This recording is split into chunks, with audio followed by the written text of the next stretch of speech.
उसके ऊपर अगर वो ग्रुप पाकिस्तान में है या दावा किया जाता है कि है, क्योंकि हम तो हर एक को मना कर देते हैं, यहाँ तो कोई है ही नहीं। है ही नहीं। 10 साल तक हम उसामा बिन लादेन को खिलाते रहे और हमें पता ही नहीं था, हम इतने बेखबर लोग हैं। याद है ना क्या लेक्चर था? टैंक चलने के काबिल नहीं है, तो आप कह रहे ट्रूप्स हैं कि की इंडिया से मूवमेंट लड़े। के लिए मेरे हाँ, पास डीजल नहीं है। बेशक। ठीक है जी, इस तरह की बातें की थी ना। बुज़दिल सिपह सलार ये कहता है कि हम भारत से जंग करने के काबिल नहीं हैं, हमारे टैंकों को जंग लग चुका है, हमारी तोपें जंग आलूदा हैं, हमारे टैंकों में डालने के लिए डीजल के भी पैसे हमारे पास मौजूद नहीं हैं। और ये विजिट अब होगा या नहीं होगा, इसमें ये भी आ रहा है कि ये भी हो सकता है कि इंडिया की तरफ से अब ये कह दिया जाए कि बिलावल भुट्टो के आने की जरूरत नहीं है। भारत इस वक्त इस रीजन की उभरती हुई एक पावर है। मेरे ख्याल में Pakistan need to get aboard and clarify और क्लीन देयर रैकेट और अपॉर्चुनिटी को वेल करना चाहिए मेरे ख्याल। वहां बैठ के आर्मी चीफ हमें एक कहानी सुना रहा है कि जी फौज इंडिया से लड़ने के काबिल नहीं, लिहाजा हम सुलह कर लें। बिलावल भुट्टो साहब ने जाना था भारत और ये वाकया हुआ। पब्लिक स्टेटमेंट कोई आर्मी चीफ ऐसी दे बल्कि एक बुज़दिल सिपह सलार से भी था जिसकी कांपें टांग रही। और वो बात ठीक थी जो हामिद मीर साहब ने कही है। बहुत टाइम बाद बिलावल भुट्टो जरदारी साहब पाकिस्तान के फॉरेन मिनिस्टर हैं, इंडिया जाने लगे थे। अनाउंस हुआ था कि वो शायद नेक्स्ट मंथ इंडिया जाएंगे। जिसने इसकी हमले की रिस्पॉन्सिबिलिटी एक्सेप्ट की और उसको जिस तरीके से वो एक पाकिस्तानी ऑर्गेनाइजेशन के साथ अटैच किया जा रहा है मेरे ख्याल में। नमस्कार दोस्तों, स्वागत है आप सभी का एक बार फिर से। दोस्तों, पुंछ में हुए आतंकी हमले का सीधा कनेक्शन पाकिस्तान से जोड़ा जा रहा है। बताया जा रहा है कि पाकिस्तानी पीओके के रास्ते से पुंछ हमले को अंजाम देने वाले आतंकियों ने घुसपैठ की थी। आसपास के गांवों में आतंकी छिपे हुए थे। भारी बारिश और कम विजिबिलिटी के चलते आतंकियों ने भारतीय सेना पर फायरिंग की, जिसके चलते 5 भारतीय जवान शहीद हो गए। शहीद में से 4 जवान पंजाब के और 1 उड़ीसा का था। और पाकिस्तान के फारूक अब्दुल्ला ने ऐसा बयान दिया है जिसे सुनने के बाद आपके रोंगटे खड़े हो जाएंगे।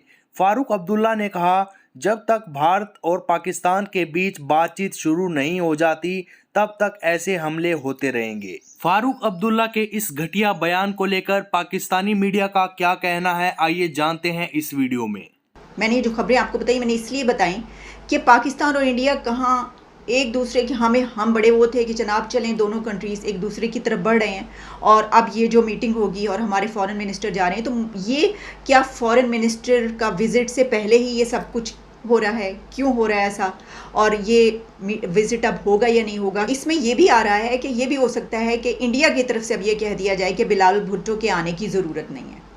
मुझे ऐसा नहीं लगता कि उस तरफ से कहा जाएगा, लेकिन हमारी तरफ से क्या हम चाह रहे हैं ये कि बिलावल भुट्टो वहाँ पर फॉरेन मिनिस्टर जाएं? क्या हम चाहते हैं कि दोनों कंट्रीज़ के हालात बेहतर हों? ये भी सोचने की ज़रूरत है। और कहीं हमारी तरफ से तो नहीं कह दिया जाएगा कि नहीं, हम नहीं आ रहे क्योंकि ये तो ये हो गया, ये तो हालात ही हो गए। जब ये सुबह सुबह और बल्कि कल रात से खबरें आना शुरू हुई तो उसी वक्त ये पता चल रहा था कि क्या अब ये मीटिंग होगी या नहीं होगी। लेकिन मैं ये समझती हूँ कि अभी भी पूरी कोशिश करनी चाहिए, इन हालात के बावजूद भी कोशिश करनी चाहिए कि ये वाली मीटिंग हो जो होनी है और उसमें हमारी तरफ से फॉरेन मिनिस्टर जाएं। उनको लेक्चर दिया कि ये वही लेक्चर था जो उन्होंने एक दफा आपके और मेरे सामने भी दिया था।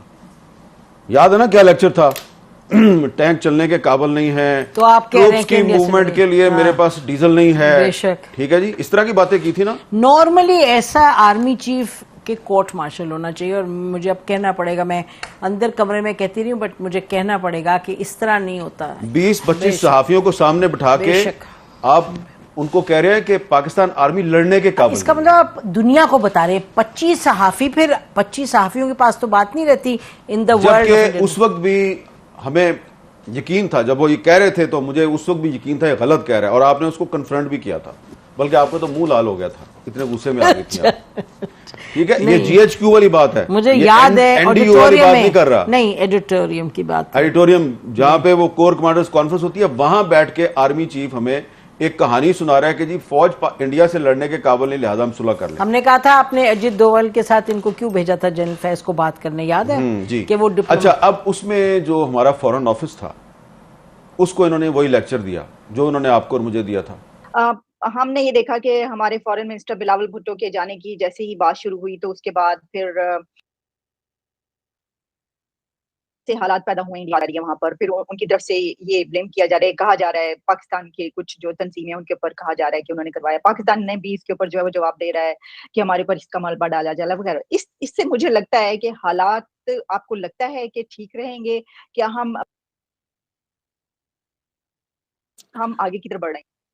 मेरे ख्याल में जो मैं हमेशा समझता हूँ इसमें आलिया, जो मेरी नजर में कि जो देखें इसकी टाइमिंग बड़ी सेंसिटिव थी। टाइमिंग सेंसिटिव इस हवाले से थी कि बिलावल भुट्टो साहब ने जाना था भारत और ये वाकया हुआ।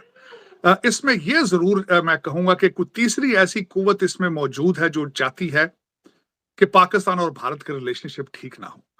अब उसमें मैं समझता हूं, मैं बिल्कुल वॉच कर रहा था भारत से जो आवाजें आ रही हैं कि जिसने इसकी हमले की रिस्पॉन्सिबिलिटी एक्सेप्ट की और उसको जिस तरीके से वो एक पाकिस्तानी ऑर्गेनाइजेशन के साथ अटैच किया जा रहा है, मेरे ख्याल में इस वक्त जो सख्त अशद जरूरत है कि पाकिस्तान की तरफ से इस केस को खोला जाए, इंटेलिजेंस को यूज किया जाए, एजेंसियां इसकी गहराई पे जाए और इस पे मेरे ख्याल में मैं ये समझता हूं हर चीज में एक अपॉर्चुनिटी भी होती है। मेरे ख्याल में एक अपॉर्चुनिटी है इसमें कि पाकिस्तान अपने आप को इसमें से क्लैरिफाई करे और पाकिस्तान बावर कराए कि we are not, this is not the state agenda, this is somebody else is doing it and we are even the victim in it.